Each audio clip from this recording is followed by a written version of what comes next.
2 3।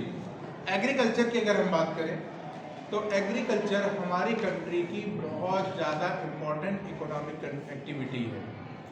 ये सिर्फ ना एक इकोनॉमिक एक्टिविटी है बल्कि हमारी कंट्री की about 2/3 of the population either bye directly और इनडायरेक्टली एग्रीकल्चर पर डिपेंड करती है।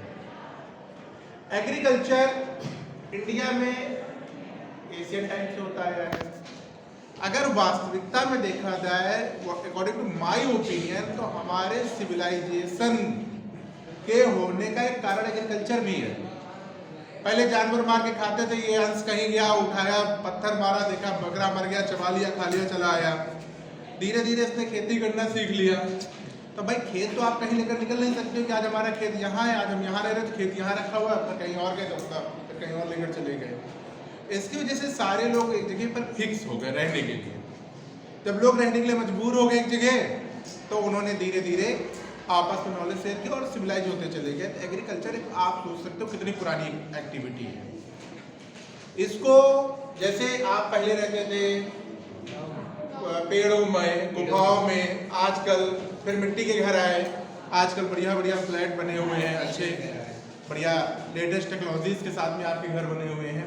तो जैसे हाउसेस में डेवलपमेंट आया, पहले जानवरों की खाल पत्ता लपेट के घुमा करते थे, आजकल बढ़िया नए नए कपड़े और सरारा फरारा क्या क्या नाम होते हैं पता नहीं मुझे, तो बड़े नए ड्रेसेस आ गई हैं। तो एग्रीकल्चर में भी टेक्निकल डेवलपमेंट देखने को मिलता है। अगर हम एग्रीकल्चर को डिवाइड करें कि किस तरीके से, तो दो उद्देश्यों के लिए एग्रीकल्चर किया जाता है। पहला सबसिस्टेंस फार्मिंग जो अपनी सेल्फ फूड रिक्वायरमेंट के लिए किया जाता है, और दूसरा कॉमर्शियल फार्मिंग जिसका मुख्य उद्देश्य ही पैसा कमाना था, आज भी है। अगर सबसिस्टेंस फार्मिंग को दो भागों में डिवाइड करेंगे हम, पहला होता है प्रिमिटिव और दूसरा होता है इंटेंसिव। प्रिमिटिव की बात सबसे पहले प्रिमिटिव सबसिस्टेंस फार्मिंग का मुख्य उद्देश्य था खेती ऐसी करना जिससे हम अपने पुराने, जैसे आता था आज भी, अपने खाने के उद्देश्यों की पूर्ति कर सकें। अब प्रिमिटिव का मतलब पुरानी सोच, कहते ना बड़े प्रिमिटिव माइंडेड हो, कहते यार तुम क्या पहने घूम रहे हो, यार primitive minded, you primitive minded इतना बोल देते। प्रिमिटिव मतलब पुरानी सोच, तो मतलब जो पुरानी पद्धति से खेती की जाती है। अब क्या पुरानी पद्धति में हम ट्रैक्टर चलाएंगे? पहले ट्रैक्टर था? क्या कभी आपने सुना है अकबर या जहांगीर ये सब ट्रैक्टर से घूमते रहे हो? उनके पास जो भी खेती हुआ करती थी, बैल थे, हल थे, कुदाल थे, फावड़ा थे, इन्हीं सब से खेती की जाती थी।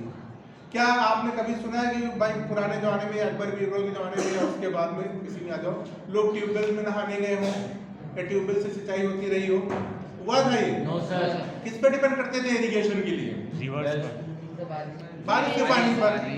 तो मतलब इसमें जो हमारे पुराने टूल्स हैं, जैसे होए हो गया, डिग स्टिक हो गया, इन सब का यूज किया जाता था। सनफ्लावर, ये क्या है? अच्छा, सनफ्लावर की खेती नहीं होती थी। सनफ्लावर की खेती नहीं होती थी बेटा, पुरानी पद्धतियों में जो पुराने मेथड से खेती की जाती थी, उगाए फूड ग्रेन्स ही जाते थे। वीट है, राइस है, ये सारे फूड ग्रेन्स उगाए जाते थे, लेकिन पुरानी पद्धतियों से खेती जाती। आज भी होता है। इसमें एक बहुत जानने वाला एक मेथड है जिसको हम बोलते हैं स्लैश एंड बर्न फार्मिंग। अब क्या होता है मैं बता देता हूँ। जैसे मान लो पूरा का पूरा एक जो बोर्ड है, ये जंगल है। अब ये 2-3 बच्चे गए अपना यहाँ पर रह रहे अपने फैमिली के साथ में, तो यहाँ क्या किया इन्होंने, थोड़ी सी जमीन को ऐसे यहाँ पर आग वाग लगा दी और आग वाग लगा के जंगल को साफ कर लिया। यहाँ पर खेती कर रहे हैं, इनकी खेती हो रही है। धीरे धीरे क्या हुआ, आपको पता है कि अगर लगातार इसमें हम एग्रीकल्चर करेंगे तो इसकी प्रोडक्टिविटी धीरे धीरे कम हो जाएगी। प्रोडक्टिविटी कम होने से क्या होगा भाई, प्रोडक्शन ही कम होने लगेगा।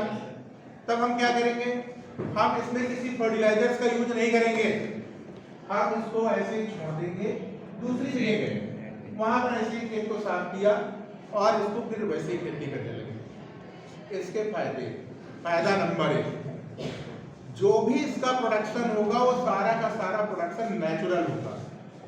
नेचुरल प्रोडक्शन से फायदा क्या होगा, नेचुरल प्रोडक्शन से फायदा ये होगा कि इसमें हम किसी फर्टिलाइजर्स का यूज नहीं कर रहे हैं, पेस्टिसाइड्स का यूज नहीं कर रहे हैं, तो मतलब बीमारियों से थोड़ा सा प्रोटेक्ट करके हमको रखेगा। दूसरा, इसमें जो भी फूड ग्रेन्स होगा वो हाई न्यूट्रिशियंस वाला होगा, क्योंकि जितने हमारे HYV सीड्स के प्रोडक्शन होते हैं उसमें न्यूट्रिशंस की कहीं ना कहीं कमी देखने को मिल रही है, क्योंकि हम ज़्यादा प्रोडक्शन लेने के चक्कर में क्वालिटी वाइज समझौता कर ले जा रहे हैं। क्वांटिटी हमें ज़्यादा चाहिए, क्यों? पॉपुलेशन बढ़ रही है, बढ़ती पॉपुलेशन का पेट भरना है, तो हमने जो है मॉडर्न फार्मिंग में HYV सीड्स का जब यूज किया तो हमको क्वांटिटी तो बहुत मिलने लगी, लेकिन क्वालिटी डैमेज हो गई। तो इसी वजह से गांव में बड़े बुजुर्ग आज भी कहते रहते हैं, यार वो गेहूँ खाते हैं, वो रोटियों में वो स्वाद नहीं है, वो मीठापन नहीं है, क्योंकि उन्होंने खाया हुआ है, उन्हें पता है कि ट्रेडिशनल जो सीड्स थे उनका क्या फायदा था और उनसे जो क्या स्वाद था। तो इसमें प्रिमिटिव में OAD स्टिक का यूज किया हमने। इरिगेशन के लिए किस पर डिपेंड किया? बारिश पर, मतलब रेन वाटर पर।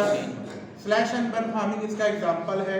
स्लैश एंड बर्न फार्मिंग में इसमें एक पैराग्राफ दिया गया, उसमें हर एक स्टेट में किस किस नाम से जाना जाता है, उसको जरूर से जरूर पढ़ लेना, बहुत ज़्यादा इंपॉर्टेंट है, उसको याद भी कर लेना। ठीक, तो अब ये हुआ पुरानी पद्धति का। पॉपुलेशन बढ़ती गई, पॉपुलेशन बढ़ने की वजह से क्या हुआ कि बहुत सारे लोग हो गए, इन्होंने यहाँ पर खेत फिक्स कर लिया, इन्होंने अपना खेत यहाँ ले लिया, इन्होंने यहाँ ले लिया, ये भाई साहब ऐसे खेत ले लिया, ऐसे करके ले लिए, ऐसे ही पूरे के पूरे ऑलमोस्ट खेत बढ़ते चले गए। अब तो हम कहीं जा भी नहीं सकते, हमारे खेत फिक्स। तो खेत ये तो नहीं कहते नहीं भैया अब हम जो है फर्टिलिटी मेंटेन रखेंगे, तुम एक काम करो, तुम प्रोडक्शन लेते रहो, क्या एक खेत बोलेगा? No sir.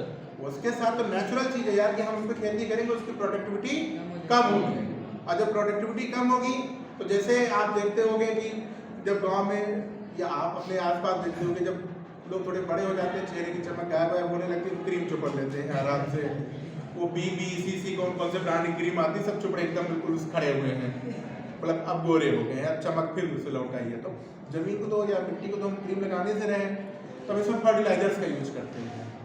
फर्टिलाइजर्स डाल दिया तो फर्टिलिटी मेंटेन है।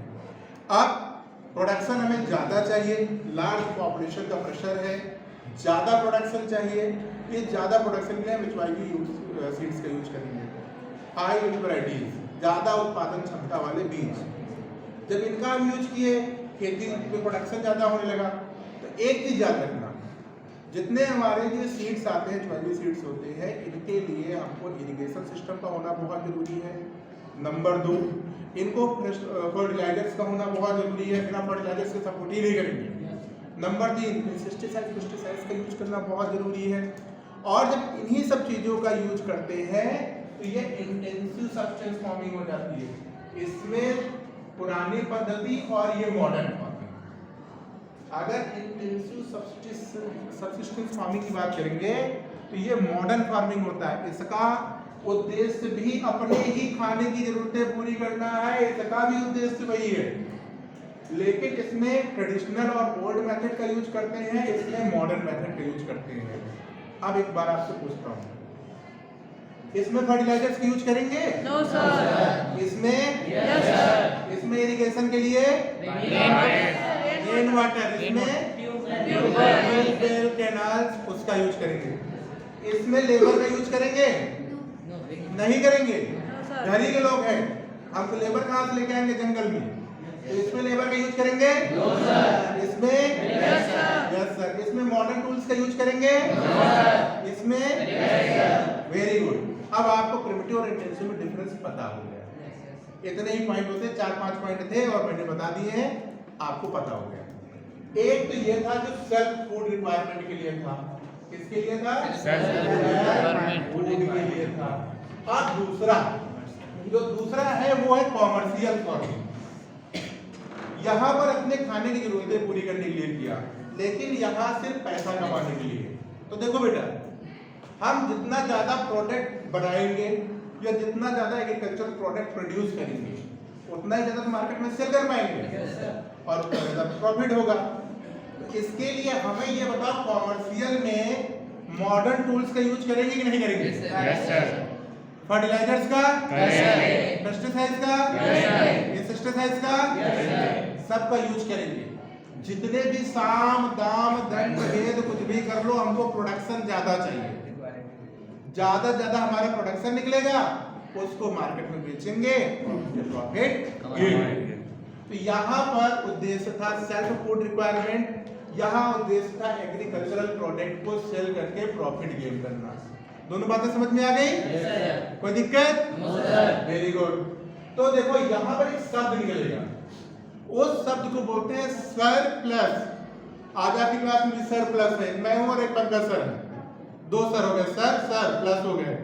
तो ये यहाँ पर सरप्लस नहीं होता। मतलब देखो क्या होता है सरप्लस का मतलब, मान लो कि हमारे घर में 6 लोग हैं, ठीक, टोटल फूड कंजप्शन मान लो कि होता है 5 कुंटल वीट का, हमने 7 कुंटल प्रोड्यूस किया हुआ है। हम क्या करेंगे, 2 कुंटल जो हमारा एक्स्ट्रा है उसको मार्केट में हम बेचकर पैसा कमा लेंगे। ये इसका सरप्लस अमाउंट हुआ। तो आप कभी ये कंफ्यूज नहीं होना कि सर वीट का तो प्रोडक्शन हमने किया, लेकिन वीट का प्रोडक्शन होने के बाद में सर हमारे यहाँ 20 कुंटल कंज्यूम हुआ और 30 कुंटल हमने बेच दिया तो हमारे लिए कॉमर्शियल फार्मिंग हो जाएगी। नहीं होगी बच्चों। पहले आपने अपने लिए रखा ना, वही आज शुगर केन की खेती, पहले क्या करते हो, गन्ने से अपने लिए निकाल के रख लेते हो सर। या अगर तंबाकू की खेती की तो बोले नहीं हम 2 किलो खाएंगे, 2 किलो ये खाएंगे, पूरा निकाल के रख लिया, बोलो सब बेच दिया मार्केट में। पेपरमिंट की खेती किया तो ऐसा थोड़ी कि हम उसको लगाकर फिर तांडव करेंगे, जितना भी ऑयल प्रोडक्शन हुआ पेपरमिंट का हमने उसको मार्केट में बेच दिया, उससे हमारा पैसा आया। तो आपको दोनों में डिफरेंस समझ में आ गया होगा। पहले अपनी फूड रिक्वायरमेंट पूरी करो, उसके बाद अगर कुछ सरप्लस बचता है तो उसको आप मार्केट में बेचो, और मार्केट में बेचने के बाद में उससे पैसा आएगा तो आपके लिए दूसरी खेती के लिए कैपिटल का अरेंजमेंट हो जाएगा, या आपकी फैमिली की अदर रिक्वायरमेंट के लिए उससे रिक्वायरमेंट पूरी हो जाएगी। दोनों बातें समझ में आ गई? ये हुआ।